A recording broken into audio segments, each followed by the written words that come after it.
Twisha Christian. Today I'm going to be discussing what the Federal Reserve and the central bank system is not telling the people here in the United States and also worldwide. But before we get into that, I'd like to thank you guys for your support on the Patreon.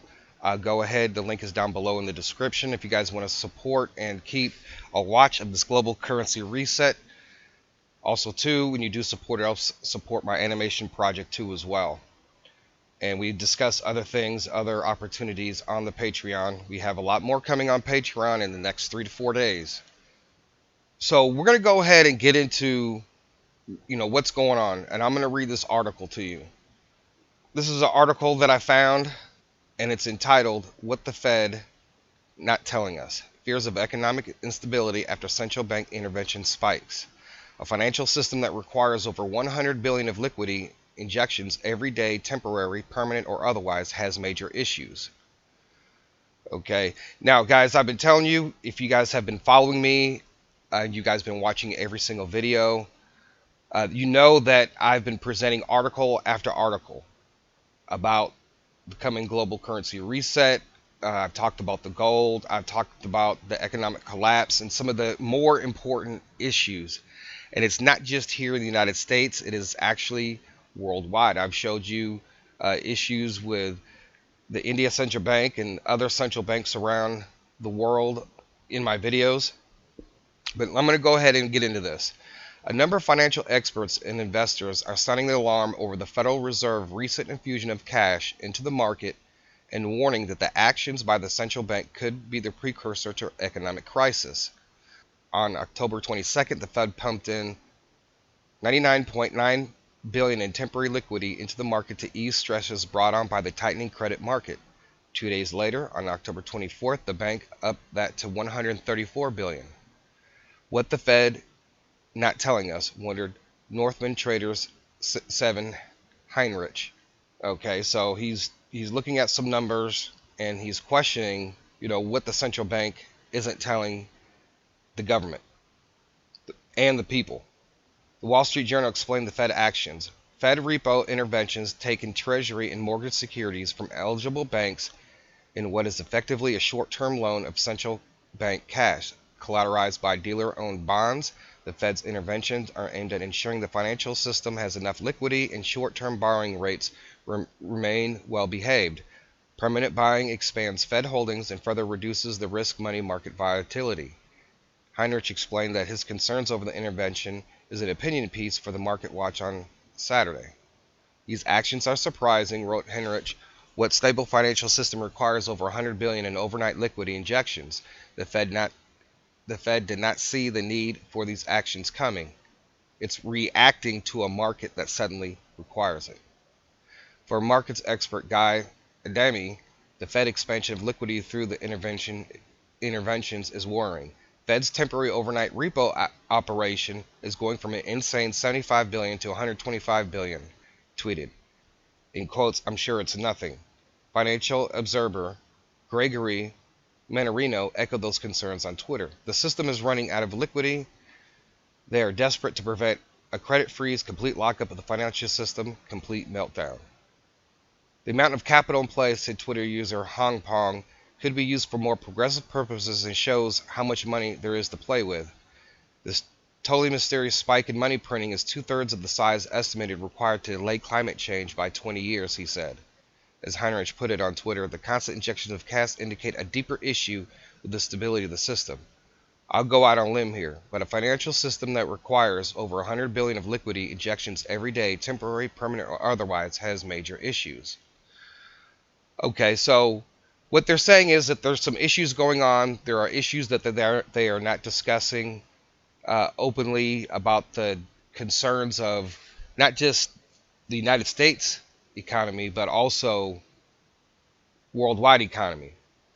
And one of the things that I've shared with you guys over and over, and I'll bring it up here now, that this central bank system is trying to keep this type of system, $244 trillion in debt. They are trying to hold on to that system as long as they can. If you guys know, if you've been following me and watching my videos, then you will understand that there's nothing that they can really do to stop what's coming. I showed you in an article about the India Central Bank and how people are panicking over there. They're worried about cash. They just recently had to sell gold, and now they're denying that they sold any gold.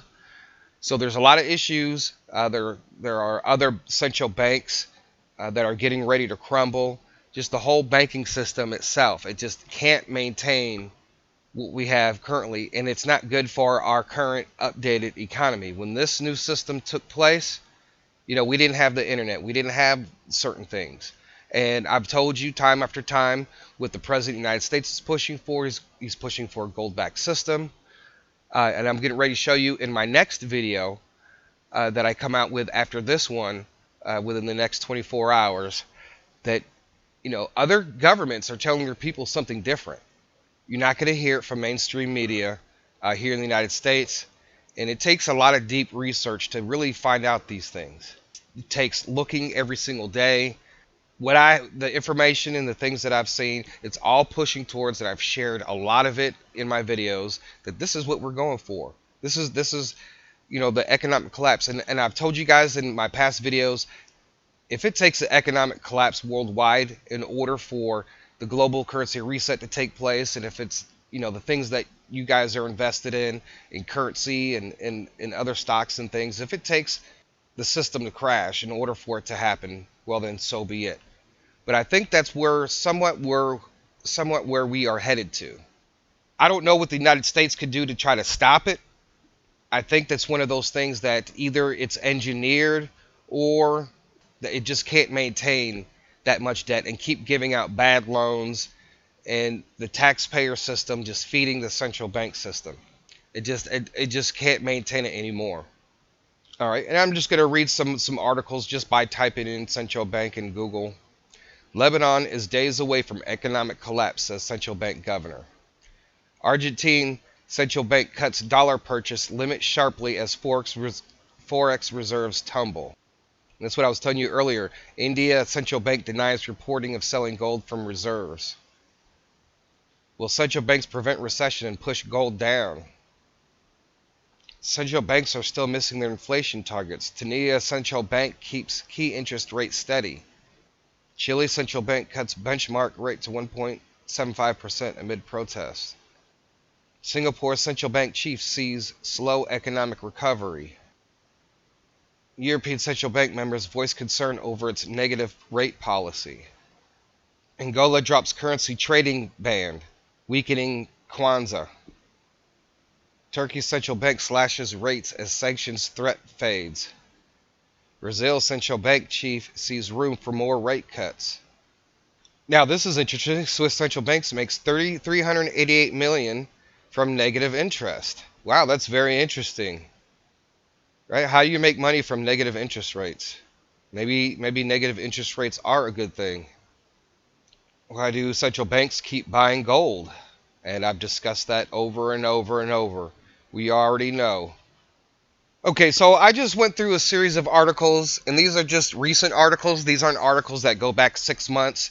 A lot of news I do get, I just go to Google search, I type in central bank, or I'll type in other keywords depending on what I'm looking for, and that's how I kind of do my first initial search, because they're not going to tell you everything in the news section. So I do regular internet searches too as well, because there's a lot of information. That's how I find other articles. And it doesn't matter what country that you live in. You should be prepared, however that is, right? Like making sure that, hey, at least you have a month's worth of food in your house, because a lot of the things that I've heard and a lot of the things that I've researched, that it's only going to be temporarily, but temporarily it could be very hard during this global reset, right? You think we're just going to wake up one day and everything has changed, as far as, if things were to happen tomorrow and they introduce the new system, there's not going to be any change. There's not going to be any kind of desperation. So I do foresee, just from the information, thank goodness that we do have a president that will be able to maneuver out of this very quickly if it happens that way. Because there could be a short period of time when things are really bad, maybe gas is really high, food has gone up, people are losing their jobs, and I'm not just talking about here in the United States, but I'm talking about worldwide, for a very short period of time. I don't know how things are going to see. Maybe it's just because of the central banking system collapsing itself, and then that's going to have an effect on the rest of the world when they say the central bank can no longer maintain the system. They can no longer maintain the economy because they're the ones who are in control of. The President of the United States didn't say, oh, pump $125 billion into the markets. No, because the central bank operates independently, as you can see. So that's the other thing, that when the system collapses, they're going to have to introduce a new system. So when this system collapses, we don't know how it's going to affect our gas. We don't know how it's going to, it may not even affect, but it may not affect us as hard as and as bad as what they say, but also to be prepared. So in my next video, I'm going to discuss what other countries are telling their people about the global economic reset. So I have some articles that I'm going to be able to show you guys, and this is just to continue on to what we're discussing. And we're watching this global currency reset take place. We're watching what's going on in Iraq. We're watching different areas and different sectors, so we can almost be ahead of the game, right? If we just keep on this track and keep doing our research, we will be able to see when this thing is getting ready to take place and when it's getting ready to happen, because we're watching it day by day, and we're watching the system slowly collapse until one day it's just going to say, you know what, we can't do it anymore. The central banking system has collapsed.